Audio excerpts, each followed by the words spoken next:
Հայաստանի Հանրապետության կառավարությունը վարչապետ Նիկոլ Փաշինյանի հայտարարությանը համապատասխան հրապարակել է Ղարաբաղի հարցի բանակցային գործընթացին առնչվող առանցքային փաստաթղթերը։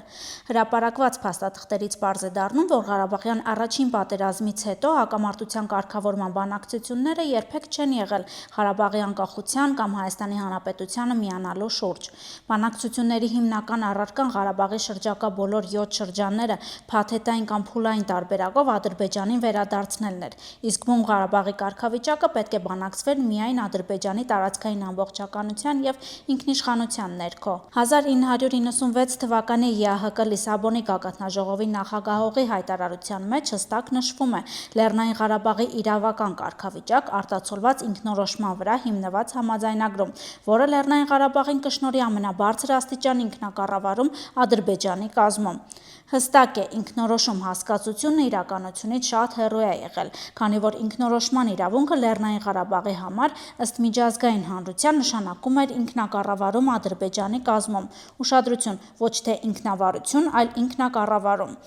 Այս ամենը, սակայն, Հայաստանի իշխանությունների ընդդիմախոսների ամենապարզ մանիպուլյացիան է։ Առավել աղետալի է այն հանգամանքը, որ հող հանձնելու մեջ վարչապետին մեղադրող անձը ժամանակին բանակցել է Մեղրին Ադրբեջանին հանձնելու, ավելի կոնկրետ Մեղրին Ղարաբաղով փոխանակելու շուրջ։ Վազգեն Սարգսյանի ընտանիքի եւ փորձագետների կարծիքով հենց սա էր հոկտեմբերի 27-ի ողբերգության հիմնական պատճառներից մեկը։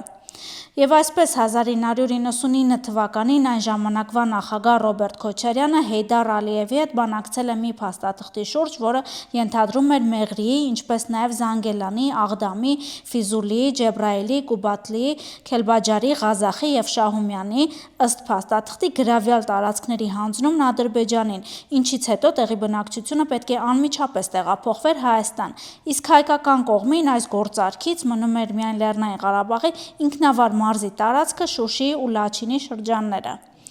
Երկրորդ աղետը թերևս Սերժ Սարգսյանի Վլադիմիր Վլադիմիրովիչին ուղված աղերսագիրն էր։ Ես ապրիլյան պատերազմ եմ հաղթել, ես ժամանակակից սպառազինություն եմ գնել, ես հայտարարող Սարգսյանը 2016 թվականի օգոստոսի 5-ին գրված նամակում խոստովանում է ռազմական հավասարակշռությունը խախտված է հօգուտ Ադրբեջանի, իսկ Ադրբեջանը չի ստանձնում պարտավորություն Լեռնային Ղարաբաղի ապագա հանրաքվեի եւ Լեռնային Ղարաբաղի Հանրապետության միջազգային կարգավիճակի վերաբերյալ։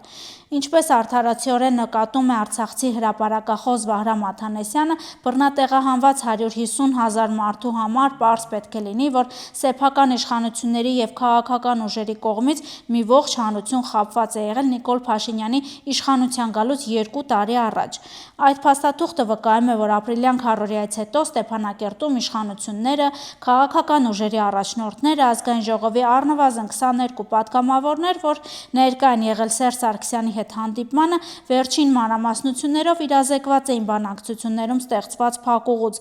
Իմացել են, որ նոր պատերազմից խուսափելու միակ ելքը տարածքների հանձնումն է, բայց ուղիղ 1 տարի հետո սահմանադրություն փոխելու կրկես են բեմադրել ու 150,000 մարդու խաբել, որ դա Արցախը Հայաստանին միավորելու նպատակն իրականացնելու համար է արվում։ Կարծում էինք, թե հրապարակված փաստաթղթերից հետո ճակերտավոր հաղթանակած նախկին ղեկավարները, որոնք իրականում տարիներով երկիրը թալանելը ժողովրդին հրամցրել են, թե Ղարաբաղն պահում թեզով, պետք է ամոթ ունենային կամ գոնե լռեին, բայց ոչ, վրա է հասնում մի նոր մանիպուլյացիա, թե չի հրապարակվել Քիուեսթի բանակցությունները։ Վարչապետ Փաշինյանն այսօր խորհրդարանում այդ հարցի պատասխանը եւս տվեց։ Հիմա բա Քիվեստի փաթեթը ինչի չի հրապարակվել, որտեղ չկա Հայաստանի կառավարության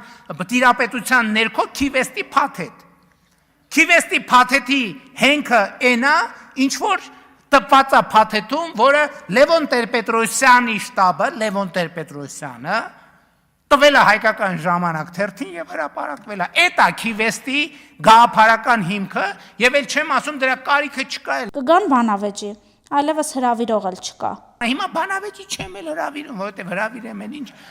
Էլ ինչ խոսամ, էլ բանավիճելու բան չկա, թող կարդան, պատմեն, կարդան, պատմեն, կարդան, պատմեն։ Ինչ պետք է պատմեն, պատմելու բան չկա։ Չմոռանաք հավանել տեսանյութը եւ բաժանորդագրվել Civic AM-ի YouTube-յան էջին։